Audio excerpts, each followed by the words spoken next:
सर्वप्रथम मैं अपने गुरु एवं एकमात्र जगत रचयिता इलाह जो माँ जसजीत जी के रूप में इस धरती पर विद्यमान हैं उनको प्रणाम करता हूँ। दर्शकों, मित्रों, शुभचिंतकों एवं भारतीय वैदिक ज्योतिष के विद्वानों, ज्योतिष न्यूज मीडिया चैनल में मैं संजय कुमार तिवारी आप सभी का हार्दिक स्वागत अभिनंदन करता हूं। आज मैं उपस्थित हूं सीरिया देश में 24 साल पुरानी असद सरकार के पतन के ज्योतिषीय कारणों पर विश्लेषण करने हेतु।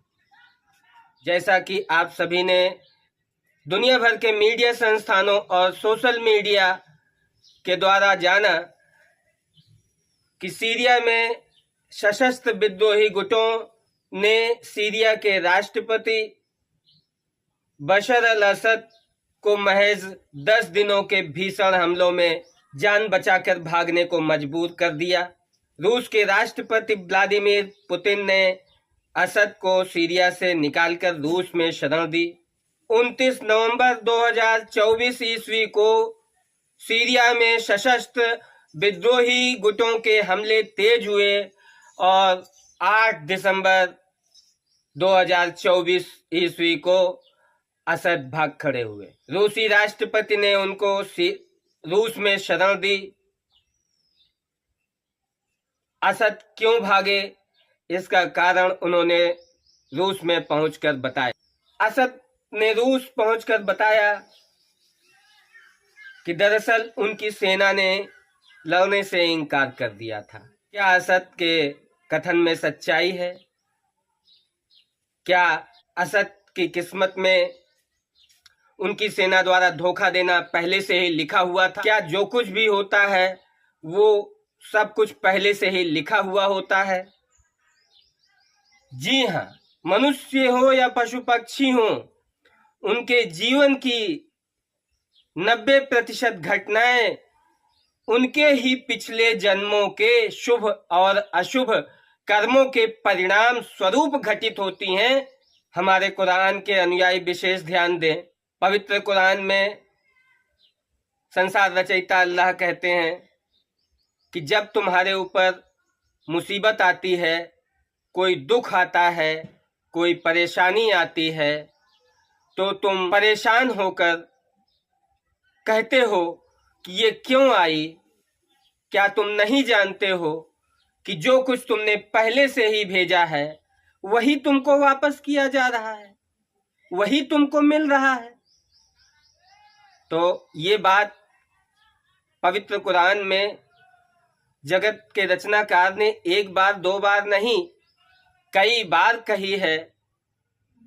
तो इससे ये स्पष्ट है कि पिछले जन्मों में के जीवन के दौरान मनुष्य जो कुछ भी कर्म, अच्छे या खराब कर्म भेजता है या करता है, उन्हीं के परिणाम स्वरूप इस जीवन की घटनाएं उसके जीवन में घटित होती हैं।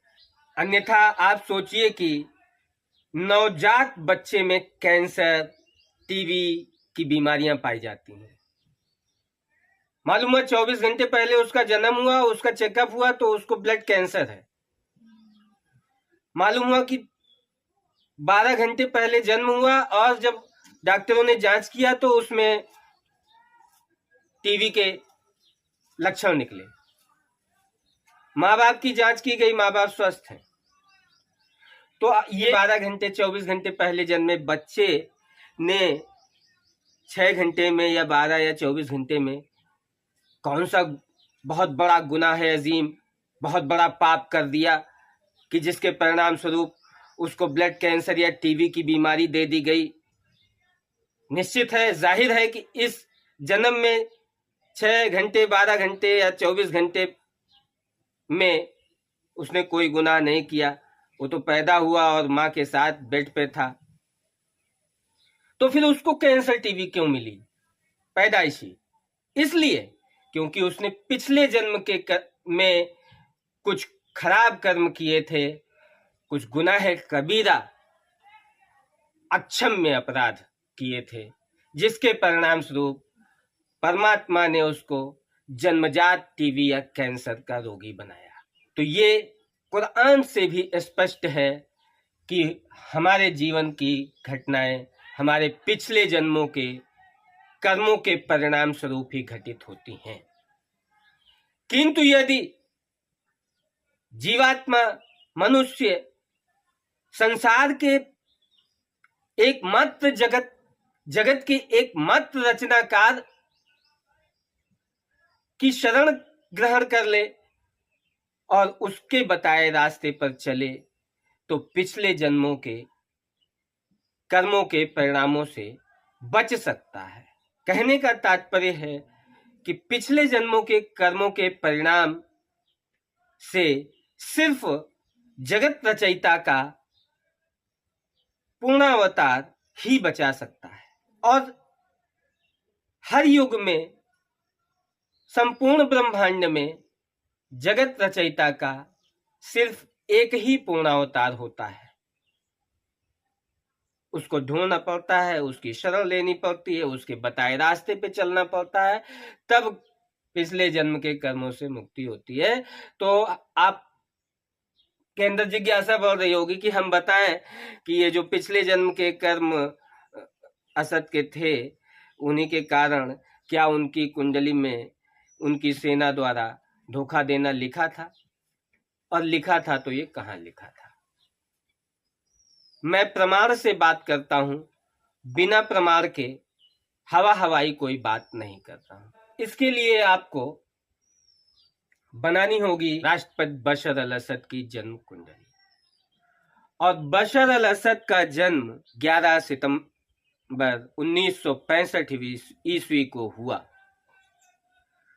तो हम 11 सितंबर 1965 ईस्वी के दिन की किसी भी समय की, सुबह शाम दोपहर किसी भी समय की कुंडली बना लेते हैं, क्योंकि हमें जन्म लग्न की आवश्यकता तब नहीं पड़ती है जब सूर्य लग्न और जन्म लग्न से चंद्रमा पूरे के पूरे 24 घंटे बलवान चल रहा हो। जब आप उस दिन की ग्रहों की स्थिति देखेंगे, किसी भी प्रमाणित और शुद्ध ज्योतिषी ऐप पे जाकर 11 सितंबर 1965 की आप कुंडली बना लें, तो जब आप कुंडली बनाएंगे तो आप देखेंगे कि पूरे दिन चंद्रमा सूर्य से भी बलवान था और दिन भर में जितनी लग्नें चली हैं उन सभी लग्नों से चंद्र बलवान था, क्योंकि ये चंद्र स्वगृही सूर्य से पूर्ण दृष्ट था। और चंद्रमा जल का कारक है, चंद्रमा जलीय राशि में अधिक बलवान हो जाता है। तो कुंभ में था, कुंभ जलीय राशि है, इसलिए चंद्रमा जलीय राशि में होने के कारण तो बलवान था ही, उस पे भी सोने पे सुहागा स्वगृही बलवान सूर्य की उस पर पूर्ण दृष्टि पड़ रही थी, इसलिए वो और बलवान हो गया और मजबूत हो गया। तो जब महर्षि पराशर, जो कि भारतीय प्राचीन इतिहास में एक ज्योतिष के बहुत बड़े वैज्ञानिक हुए हैं, उन्होंने अपने शोध, अपने रिसर्च के बाद ये निर्णय दिया है। क्या निर्णय दिया है? कि चंद्र लग्न, जन्म लग्न और सूर्य लग्न तीनों में संघर्ष होता है। तीनों में जो विजयी हो जाता है, जो लग्न विजयी हो जाता है, उसी लग्न के अनुसार मनुष्य के जातक के जीवन की घटनाएं घटित होती हैं। तो जब पूरे दिन सभी लग्नों से और सूर्य से भी चंद्रमा अधिक बलवान है, चंद्रमा सब पे भारी है, तो उस दिन हमें असद के जन्म के एक्यूरेट टाइम की जरूरत नहीं पड़ सकती है। क्यों? क्योंकि हम चंद्र कुंडली बना लेंगे। महर्षि पराशर के अनुसार, चंद्र कुंडली के अनुसार उनके जीवन की घटनाएं घटित होनी चाहिए और वो घटित हुई भी हैं। तो आइए कुंडली बनाते हैं।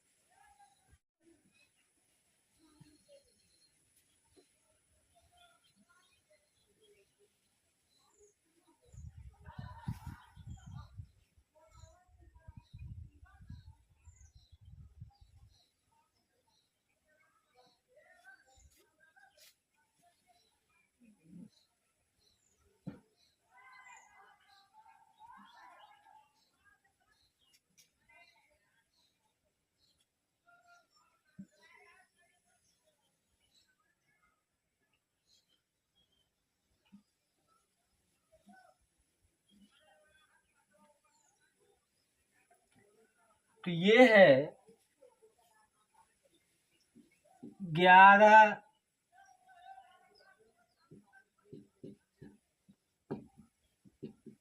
सितंबर 1965।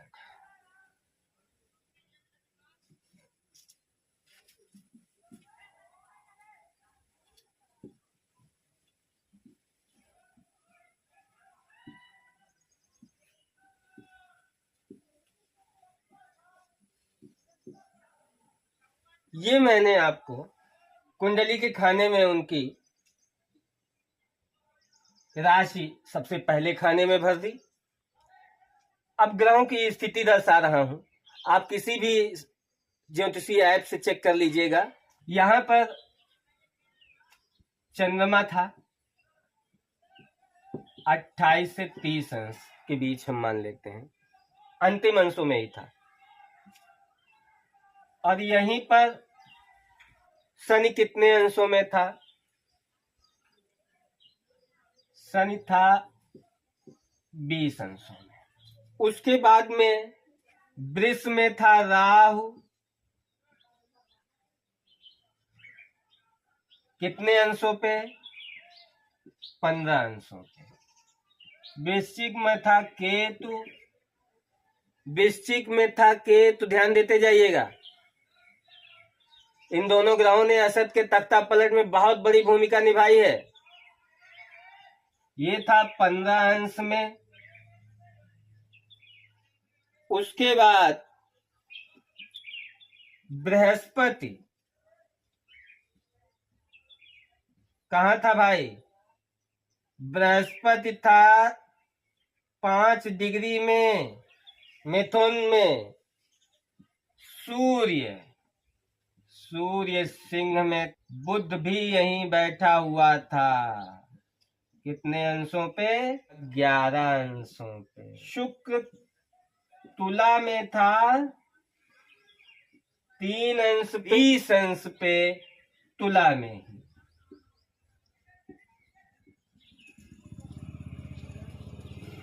गिन लीजिए, 9 ग्रह हो गए, 9 होते हैं। 1 2 3 4 5 6 7 8 9 हो गए।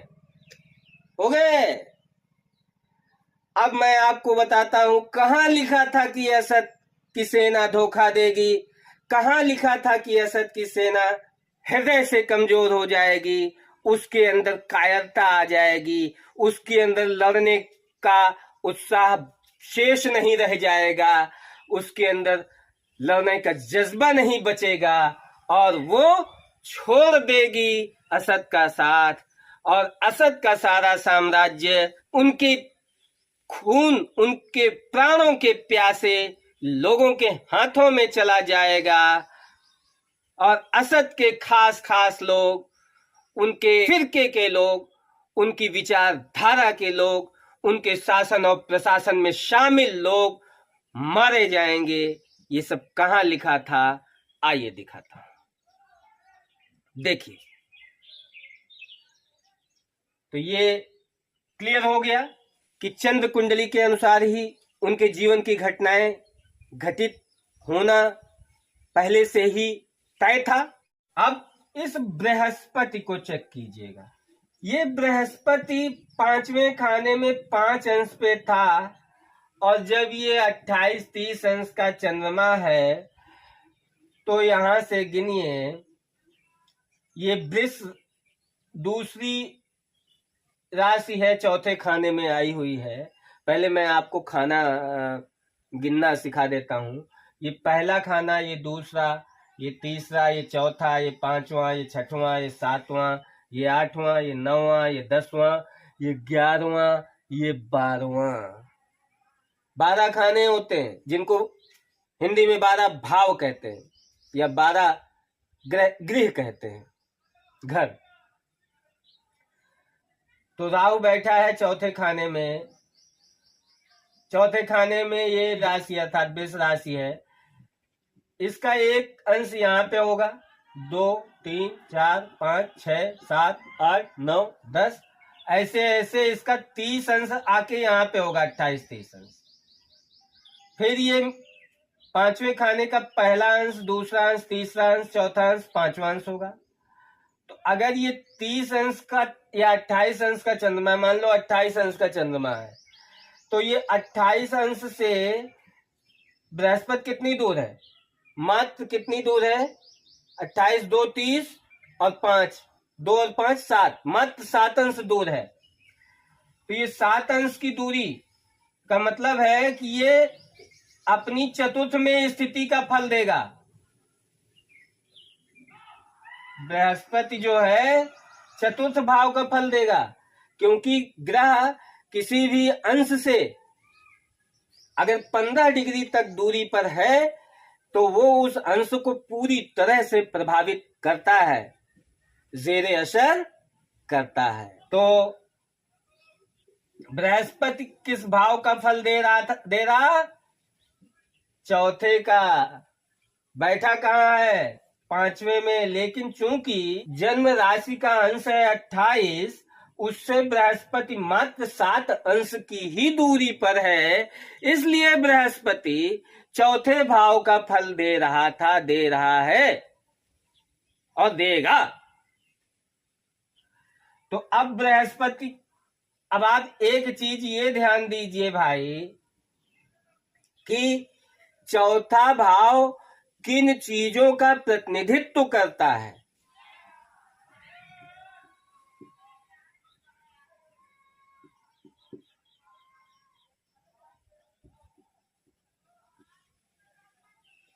मूल रूप से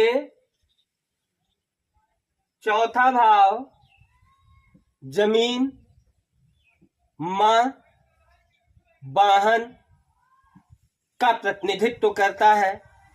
चौथे भाव से या चौथे खाने से हम जमीन जायदाद, मां की हालत यानी वालदा की हालत, और वाहन यानी कि सवारी, इनका पता लगाते हैं, इनकी हालत का पता लगाते हैं। और जो राजा होता है पूरा देश ही उसकी जमीन जायदाद होती है। अब साहब, ये हो गई सीरिया की भूमि। अब इस भूमि से असद को क्यों अलग होना पड़ा? इसका कारण ये है कि बृहस्पति जब चौथे भाव में बैठता है तो जमीन जायदाद से पृथक करता है, स्थान हानि कारक होता है। अभी मैं आपको दिखाता हूं, इसी बृहस्पति की अंतर्दशा में असद को सीरिया की जमीन से पृथक होना पड़ा। और ये भी ध्यान दीजिएगा, हर 12वें साल गुरु यानी बृहस्पति उसी राशि में पहुंच जाता है जिस राशि में वो जन्म के समय होता है। तो 2024 में बृहस्पति चौथे भाव में पहुंच गया, वृष में, और अभी भी 2025 चल रहा है, अभी भी बृहस्पति चौथे भाव में ही है।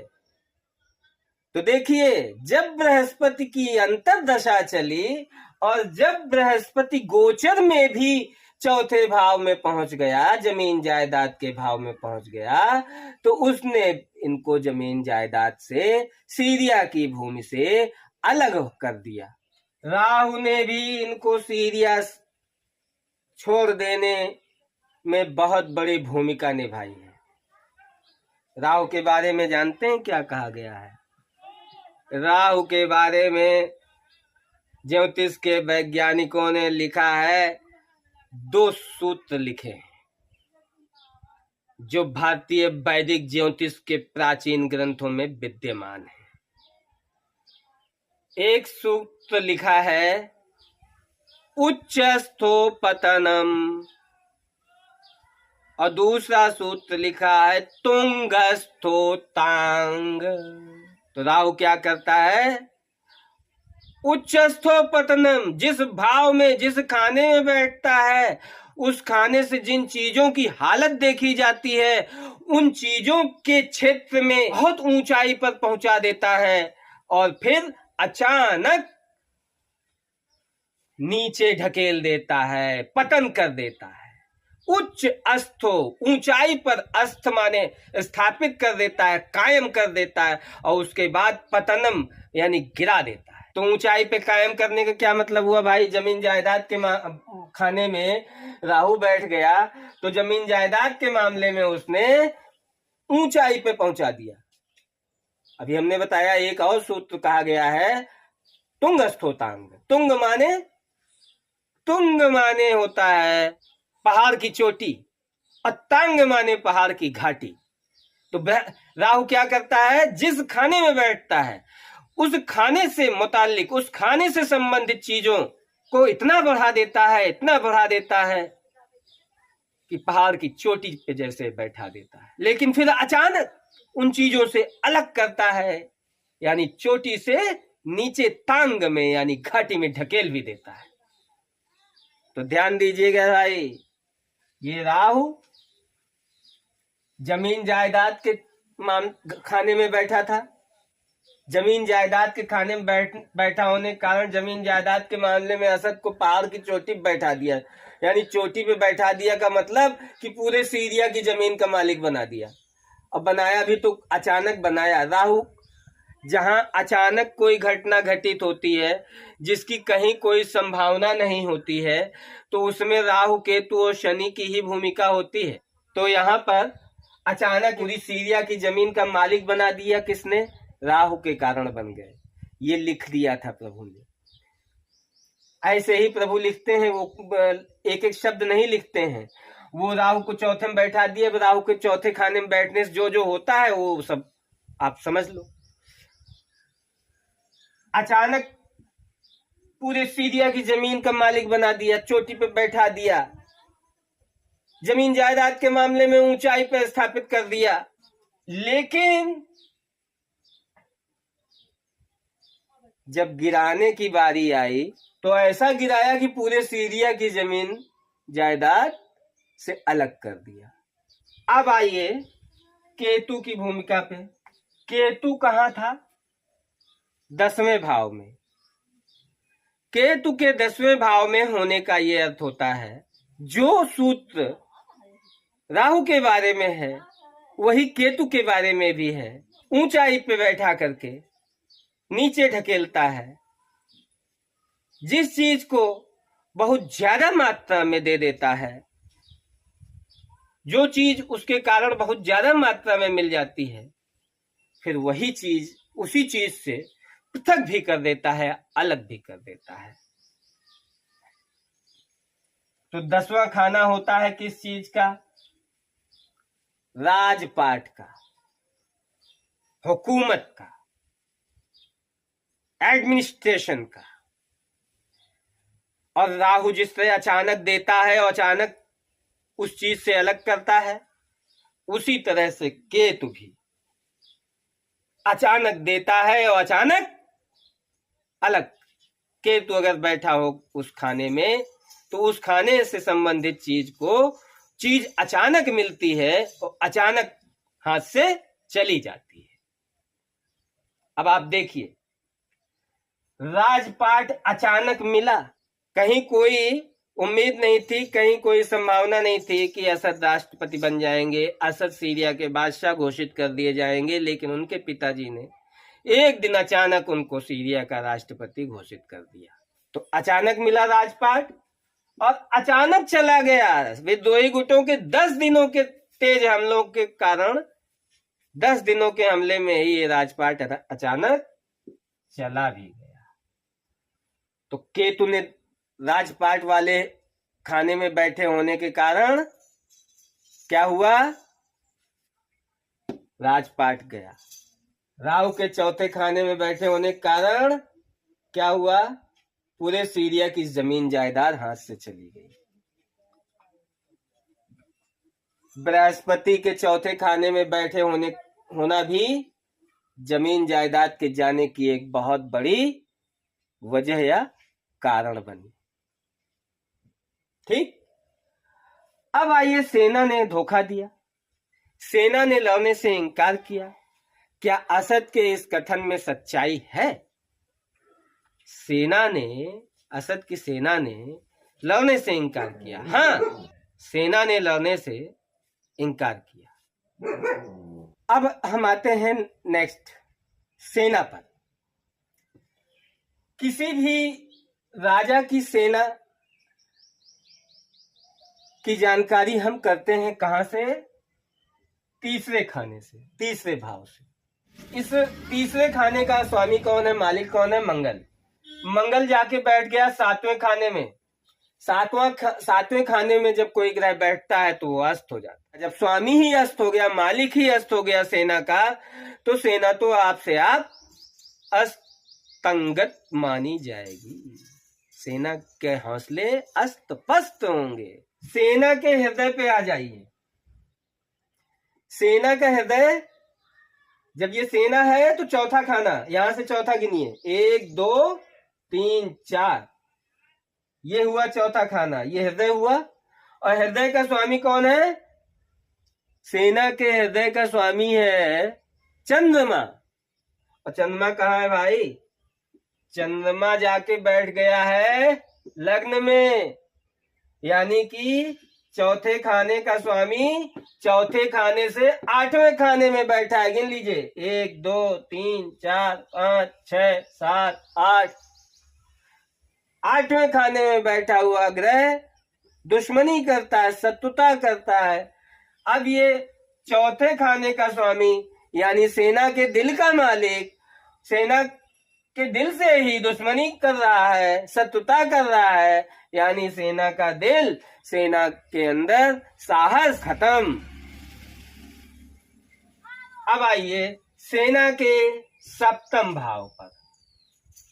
सेना के सप्तम भाव का विश्लेषण करना इसलिए आवश्यक है क्योंकि 1 4 7 10 ये चारों भाव केंद्रीय भाव कहलाते हैं और इनका संबंध वैसे ही होता है जैसे कि पानी और मछली का, जैसे कि 2 दाल 1 चना। ये अलग अलग होते हुए भी एक ही है। इनमें से कोई भी एक प्रभावित होगा तो बाकी शेष 3 प्रभावित हो जाएंगे। तो इसलिए सातवें भाव को देखते हैं। तो सातवां भाव क्या है भाई? सातवें भाव का स्वामी कौन है? सातवें भाव का स्वामी सेना, मतलब तृतीय से सातवें का स्वामी शुक्र है। और कहां बैठा है? यहीं पे बारीकी ध्यान देना है। ये सातवें खाने में 3 अंश पे बैठा है। तो अब आप सोचो, आठवां खाना मतलब ये सेना का सातवां है और यहां से जब आप गिनेंगे तो ये जो खाना है ये जातक का आठवां खाना है। तो यहाँ 3 अंश में होने का मतलब है कि इस आठवें खाने के 28 अंश से मात्र कितनी दूरी पे? 28 2 30 और 3 यानी 5 अंश दूरी पे। तो जब किसी भी अंश से कोई ग्रह सिर्फ 15 अंश की दूरी पे होता है तो पूरी तरह से प्रभावित करता है। तो ये तो केवल 5 ही अंश की दूरी पे, यानी ये अष्टम का फल दे रहा है। ठीक, जमीन जायदाद पे राहु बैठ गया, मतलब ये लिख उठा कि इससे जमीन जायदाद से पृथक होना पड़ेगा, अलग होना पड़ेगा। बृहस्पति बैठ गया, इससे ये लिख उठा कि, या यूं कहिए बृहस्पति को बैठा के परमात्मा ने ये लिख दिया कि जमीन जायदाद से अलग होना पड़ेगा। अब शुक्र को यहाँ आठवें खाने में बैठा करके क्या लिख दिया? शुक्र यहाँ इस खाने का स्वामी है, मालिक है। ये खाना मैंने बताया जमीन जायदाद का खाना, जमीन जायदाद के खाने का मालिक और सेना के सातवें भाव का मालिक, सातवां भाव साहस होता है, सातवें खाने का स्वामी और ये जमीन जायदाद के खाने का स्वामी, दोनों का स्वामी शुक्र है और बैठ गया आठवें में, जातक के आठवें में। जातक का आठवां यानी आठवें खाने से किन लोगों का पता लगाया जाता है? उन लोगों का जो आपको मार डालना चाहते हैं, जो आपकी मौत करना चाहते हैं। तो जब जमीन जायदाद का स्वामी आठवें खाने में यानी मार डालने वाले लोगों के खाने में पहुंच गया, बैठ गया, तो इसका क्या मतलब है? इसका सीधा अर्थ है कि जमीन जायदाद उन लोगों के हाथ में चली जाएगी जो मार डालना चाहते हैं, जो हत्या करना चाहते हैं आपकी। और सेना से सातवें खाने का स्वामी भी शुक्र है। तो ये शुक्र जब यहाँ सेना के सातवें भाव का मतलब सेना का साहस, उसकी पत्नी, तो सेना विशेष रूप से पत्नी का हम निर्णय सातवें खाने से करते हैं। तो यहाँ पर जब सातवें खाने का स्वामी शुक्र यानी सैनिकों की पत्नियों का स्वामी शुक्र कहाँ बैठ गया? आठवें में बैठ गया। यानी आठवां, अभी हमने बताया आठवां खाना क्या होता है? आठवां खाना होता है जिसकी कुंडली है उसके कातिलों का खाना। तो सैनिकों की पत्नियां किनके पास पहुंचा देगा? जिस तरह से जमीन जायदाद के खाने का मालिक है शुक्र और सैनिकों की पत्नियों का मालिक भी शुक्र है, तो इन दोनों को कहां पहुंचाएगा? जहां बैठा होगा वहां पहुंचाएगा, यानी कि कातिलों के पास पहुंचा देगा। आज वही तो हुआ सीरिया में। मालिक ने, परमात्मा ने शुक्र को जमीन जायदाद के खाने का मालिक और सैनिकों की पत्नियों का, बीवियों का मालिक बना करके असद के कातिलों के खाने में पहुंचा दिया। आज वही सामने है। असद की पूरी जमीन जायदाद कहां चली गई? उनके कातिलों के हाथ में, जो उनको कत्ल करना चाहते हैं। उनके सैनिकों की पत्नियां कहां, किनके खेमों में चली गईं? उनके कातिलों के खेमों में। पूछो कैसे? जो सैनिक उन जिनके साहस नहीं था, जिन्होंने लड़ने से इनकार कर दिया था, लड़ने से इनकार कर देना पहले से ही लिखा हुआ था, तो उन सैनिकों को अब वर्तमान जो शासक है उसके सैनिक कत्ल कर रहे हैं और उनकी बीवियों को, उनकी पत्नियों को अपने खेमे में शामिल किए ले रहे हैं। तो सैनिकों की पत्नियों को, शुक्र को यहाँ पे बैठा करके, इस खाने में, आठवें खाने में बैठा करके परमात्मा ने क्या लिख दिया कि जमीन जायदाद और तुम्हारे सैनिकों की बीवियां कहाँ जाएंगी? तुम्हारे कातिलों के खेमे में जाएंगी। तुम्हारी हुकूमत कहाँ जाएगी? तुमसे अलग हो जाएगी। हुआ यही जो लिख दिया परमात्मा, वो हो के रहना है। उससे बचने का केवल एक ही उपाय है कि उस रब के, उस पालनहार के जो पूर्ण अवतार हो, जो जिसमें वो जाहिर हुआ हो, जिसमें वो दाखिल हुआ हो, उसकी शरण ले लीजिए और वो रास्ता बताएगा। उस रास्ते पे चल करके जो लिखा है उससे बच पाओगे, वरना जो लिखा है वो होना है। अब देखिए बुध की स्थिति देखिए। बुध, जो भारतीय वैदिक ज्योतिष जानते हैं वो जानते हैं बुध कन्या राशि का स्वामी होता है। कन्या राशि पर ही है जातक के आठवें खाने में, यानी कातिलों के खाने में। तो इस खाने का मालिक है ये बुध। बुध कहाँ बैठा है? सेंटर में बैठा है, सेंटर में, सातवें खाने में, लग्न के सातवें खाने में। लग्न को प्रभावित करेगा कि नहीं करेगा? मैंने अभी कुछ देर पहले बताया कि 1, 4, 7, 10 ये 4 खाने कहने को अलग अलग हैं, होते एक हैं। इनमें से किसी एक पर अगर कोई भी असर पड़ता है तो वो असर बाकी तीनों पर भी पड़ता है। ठीक? तो अब ये बुध ये प्रभावित करेगा इसको? ये क्या है? ये असद का शरीर है, इसको प्रभावित करेगा कि नहीं? कातिलों का मालिक कहां बैठ गया है? 7वें खाने में। गोचर की स्थिति देखिए, गोचर कहते हैं उस ग्रह की, उस सैयारे की वर्तमान स्थिति, यानी मौजूदा पोजीशन। तो मौजूदा पोजीशन जब आप देखेंगे, जब इनकी जान के लाले पड़े, तो ये बुध कहाँ था मालूम है? यहां पर 10वें खाने में। सीधे इसको प्रभावित कर रहा था, शरीर को। अच्छा, तो गोचर में भी लग्न के केंद्र में बुध पहुंच गया, और जन्म के समय, पैदाइश के वक्त भी वो केंद्र में ही था, 7वें केंद्र में था, और गोचर में 10वें केंद्र में पहुंच गया। स्वामी किसका? बुध किसका मालिक? मौत करने वालों का मालिक, कातिलों का मालिक। तो वो क्या करेगा? जब केंद्र में बैठेगा, उस इंसान के मरकज में बैठेगा, तो उसके इर्द गिर्द, उसके केंद्र में, उसके पास कातिलों को पहुंचा देगा। जिस तरह हमने कहा कि जमीन जायदाद का मालिक जब यहाँ कातिलों के खाने में बैठ गया, तो जमीन जायदाद को कातिलों के हाथ में पहुंचा दिया। उसी तरह से जब ये कातिलों का मालिक केंद्र में बैठ गया, तो कातिलों को कहां पहुंचा दिया? असद के केंद्र में, असद के पास, असद की राजधानी तक पहुंचा दिया। केंद्र मीन्स राजधानी तक पहुंचा दिया।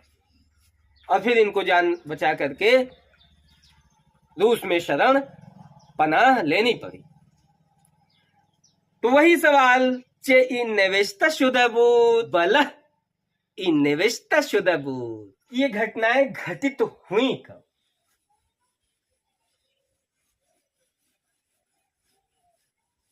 11 सितंबर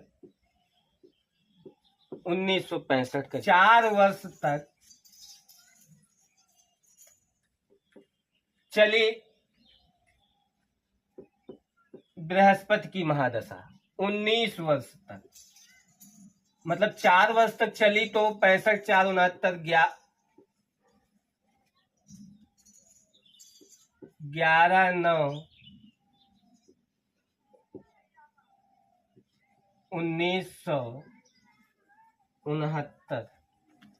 माफ कीजिएगा, हमारे दोनों मार्कर की इंक खत्म हो गई है। मैं आपको मौखिक बता देता हूं। 11/9/2012 से शुक्र की महादशा शुरू हुई। तो वही शुक्र जो 4थे खाने में बैठा था, वो जमीन जायदाद के खाने का मालिक था, और सेना के 7वें खाने में, यानी असद के सैनिकों की बीवियों का मालिक था, और जाके बैठ गया 8वें खाने में, यानी असद के हत्यारों के खाने में। तो उसने जमीन जायदाद और सैनिकों की बीवियों को असद के हत्यारों के पास पहुंचा दिया। तो उसी शुक्र की महादशा 11 सितंबर 2012 से, और फिर 11 जनवरी 2023 से शुक्र की महादशा में बृहस्पति की महादशा शुरू हुई। वही बृहस्पति जो 4थे खाने में बैठा था। तो जब 4थे खाने में बृहस्पति बैठता है, तो क्या होता है? जमीन जायदाद से अलग कर देता है, स्थान हानि करता है। शुक्र की महादशा में बृहस्पति की महादशा चली, और तब ये घटना घटित हुई।